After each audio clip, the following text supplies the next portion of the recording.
ഏതായാലും പേപ്പട്ടിയല്ല, വാല് വളഞ്ഞു തന്നെ ഇരിപ്പുണ്ട്. യാതൊരു ശങ്കയും കാണിക്കാതെ എൻ്റെ മുഖത്തു നിന്ന് കണ്ണെടുക്കാതെ അവൻ നിന്നു. എനിക്ക് അല്പം ഭയം തോന്നി.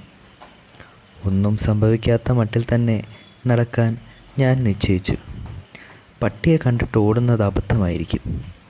പക്ഷേ ഞാൻ അറിയാതെ തന്നെ എൻ്റെ കാലുകൾക്ക് വേഗത കൂടിയിരിക്കണം. ഇടവഴിയിൽ ചെന്ന് ഞാൻ തിരിഞ്ഞു നോക്കി. ഒരു 10 അടി പിന്നാലെയുണ്ട് നായ.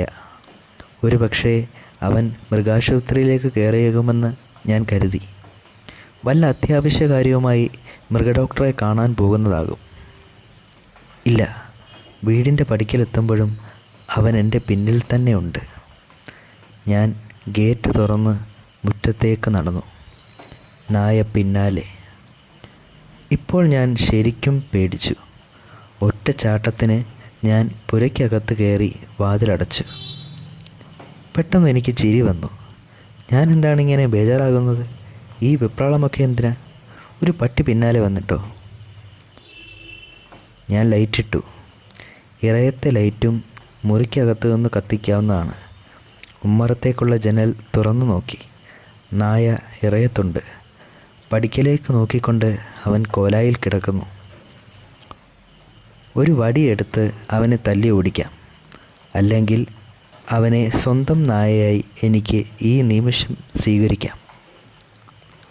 ഓടിക്കാൻ ശ്രമിച്ചാൽ ഒരു പക്ഷേ അവൻ ചെറുത്താലോ? ഞാൻ തനിച്ചാണ് ഈ വീട്ടിൽ. വിളിച്ചാൽ കേൾക്കുന്ന ദൂരത്ത് മനുഷ്യവാസമില്ല. അതിലും ബുദ്ധി ലോഹ്യമായി കൂടുന്നത് തന്നെ. ഞാൻ അടുക്കളയിലെ അലമാര തപ്പി. 2 കഷ്ണം ഉണക്ക റൊട്ടി കിട്ടി. വക്ക് പൊട്ടിയ ഒരു പിഞ്ഞാണത്തിൽ അത് പൊടിച്ചിട്ടു. കുറച്ച് പാൽ ഒഴിച്ചു. അത് ഇറയത്ത് കൊണ്ടുപോയി വെച്ചു. അവൻ എഴുന്നേറ്റ് വാലാട്ടി നിന്നു. വിരൽ ഞൊടിച്ച് അത് കഴിച്ചോളാൻ ആംഗ്യ ഭാഷയിൽ ഞാൻ പറഞ്ഞു. അപ്പോൾ മാത്രമേ അവനത് കഴിച്ചുള്ളൂ. അതെനിക്കിഷ്ടപ്പെട്ടു. കുടുംബത്തിൽ പിറന്ന നായയാണ്. പറയാതെ ഒന്നും തിന്നില്ല, കട്ട് തിന്നില്ല. എൻ്റെ കയ്യിൽ നിന്ന് ആഹാരം കഴിച്ചപ്പോൾ അവൻ എൻ്റെ പട്ടിയായി തീർന്നിരിക്കുന്നു. നായയുടെ ഗുണം തിന്ന ചോറിൻ്റെ നന്ദിയാണല്ലോ. ഇനി അവനൊരു പേര് വേണം. മറ്റു മൃഗങ്ങളെപ്പോലല്ല, മനുഷ്യനും നായയ്ക്കും പേര് കൂടിയേ കഴിയൂ. സാധാരണയായി ആംഗ്ലോ ഇന്ത്യൻ പേരുകളാണല്ലോ പട്ടികൾക്ക് കൊടുക്കുന്നത്.